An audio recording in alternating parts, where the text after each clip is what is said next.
नमस्कार, मैं doctor Ruby Bansal. मेरे यूट्यूब चैनल में आप सभी का स्वागत है।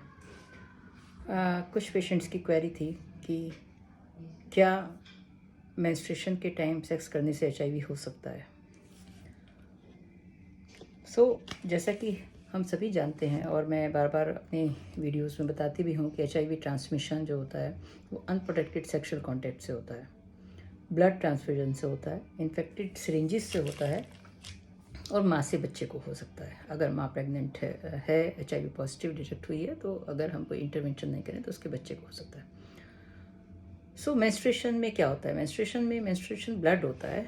ब्लड डेफिनेटली वायरस को कंटेन करता है, एचआईवी वायरस को, चाहे वो ब्लड किसी भी एरिया से आए, चाहे वो आपकी थूक में ब्लड आ रहा हो, चाहे वो आपके वॉमिटिंग में ब्लड आ रहा हो, चाहे आपको इंटरनल बॉडी फ्लूइड में ब्लड आ रहा हो, या वो वेजाइनल ब्लड हो, या मेंस्ट्रुएशन के दौरान जो ब्लड होता है, तो उसमें वायरस डेफिनेटली होता है। और वो वायरस अगर आप उस दौरान सेक्सुअल कांटेक्ट किसी एचआईवी पॉजिटिव महिला के साथ करते हैं तो ट्रांसमिशन होने के पूरे चांसेस हो सकते हैं। वैसे अगर हम बात करें तो ट्रांसमिशन रेट सेक्सुअल कांटेक्ट के थ्रू काफ़ी कम होता है, परंतु फिर भी जो सबसे ज़्यादा एचआईवी की केसेस हैं वो थ्रू अनप्रोटेक्टेड सेक्सुअल कांटेक्ट के दौरान ही हुए हुए हैं।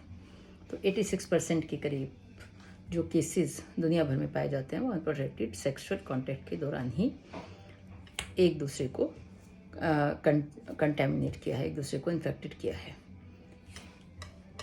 सेम बात अप्लाई होती है मेंस्ट्रुअल ब्लड के लिए भी।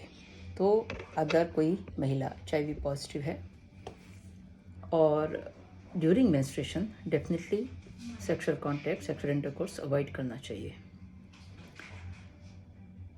दूसरी बात, अगर वो ट्रीटमेंट पर है, उसका वायरल लोड सप्रेस है, तब चांसेस कम हो जाते हैं, परंतु फिर भी हम सभी को सलाह देते हैं कि विदाउट कॉन्डम सेक्सुअल कांटेक्ट नहीं करें। जिसके मल्टीपल सेक्स पार्टनर है या जिसका वन पार्टनर है वो एचआईवी पॉजिटिव है तो सेक्सुअल कांटेक्ट कॉन्डम की मदद के साथ ही करें। और स्पेशली अगर मेंस्ट्रुएशन के दौरान आप सेक्स करना चाहते हैं तो definitely you should use the condom. वो बहुत ज़रूरी है। तो जैसा कि कोई भी बॉडी फ्लूइड का ब्लड है, उसी तरह से मेंस्ट्रुअल ब्लड भी बहुत इन्फेक्टेड हो सकता है। दूसरा, वैसे भी अगर हम मेंस्ट्रुअल भी नहीं हो तो वेजाइनल सेक्स हो, या जो देखा गया है male to female sexual contact, sexual transmission ज़्यादा है in comparison to female to male. जिन लोगों को एसटीडी है, कोई और दूसरी बीमारी है, सेक्सुअली ट्रांसमिटेड इन्फेक्शन है, चाहे वो कोई घाव है, गनोरिया है या शैंक्रोइड है या किसी भी तरह का कोई भी घाव है जननांगों पर, तो एक दूसरे को ट्रांसमिशन करने के चांसेस ज़्यादा होते हैं। क्योंकि कोई भी घाव है उसमें भी वही प्रॉब्लम है कि ब्लड का कांटेक्ट होता है, तो डायरेक्ट पेनिट्रेशन और डायरेक्ट जो वायरस है वो ट्रांसमिट होके थ्रू जो ट्रांसमिशन के दौरान थ्रू ब्लड के थ्रू ही दूसरे व्यक्ति के शरीर में जा सकता है। तो इसलिए ये सब मिस्टेक नहीं करें। और मेंस्ट्रुअल ब्लड डेफिनेटली इन्फेक्टेड होता है, तो अगर आप चाहते हैं सेक्सुअल कांटेक्ट तो कॉन्डम की सहायता जरूर लें। और स्पेशली हर व्यक्ति के लिए जो भी एचआईवी पॉजिटिव है, irrespective of viral load, irrespective of CD4 count, everyone should be treated. आप अपने डॉक्टर से सलाह लें। अगर एचआईवी पॉजिटिव हैं तो आपको इलाज करना बहुत ज़रूरी है।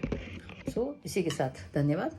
मेरे यूट्यूब चैनल को लाइक करिए, शेयर करिए, सब्सक्राइब करिए और आप अपनी छोटी छोटी क्वेरी इस तरह से ही मुझसे भेजते रहिए, तो जिससे कि मैं आपको उस पर अपनी सिंपल लेमैन लैंग्वेज में आपकी मदद कर सकूं। धन्यवाद।